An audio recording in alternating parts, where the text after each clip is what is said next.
ഭീകരതയ്ക്ക് പിന്തുണ നൽകുന്നതിലൂടെ ഭാരതത്തെയും അഫ്ഗാനിസ്ഥാനെയും പാകിസ്ഥാൻ ലക്ഷ്യം വെക്കുന്നതിനെതിരെ അമേരിക്കയുടെ എതിർപ്പ് ശക്തമായി പാകിസ്ഥാൻ അറിയിക്കുമെന്നാണ് സൂചന.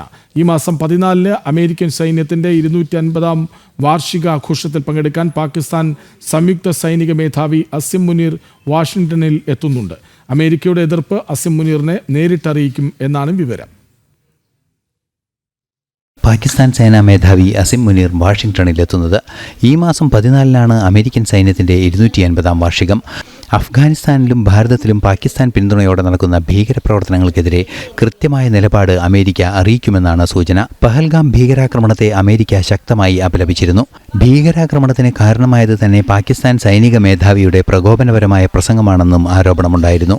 വൻതോതിൽ ചൈനീസ് നിക്ഷേപമുള്ള രാജ്യമാണ് പാകിസ്ഥാൻ. ഭാവിയിൽ നിക്ഷേപങ്ങൾ വൻ ബാധ്യതയായി മാറുമെന്ന ആശങ്ക പാകിസ്ഥാനുണ്ട്. ഈ സാഹചര്യത്തിൽ അമേരിക്കയുമായി അടുക്കാനുള്ള നീക്കവും പാകിസ്ഥാന്റെ ഭാഗത്തു നിന്ന് ഉണ്ടാകുന്നതായി അന്താരാഷ്ട്ര നിരീക്ഷകർ ചൂണ്ടിക്കാണിക്കുന്നു. ഇന്റർനാഷണൽ ഡെസ്ക്, ജനം.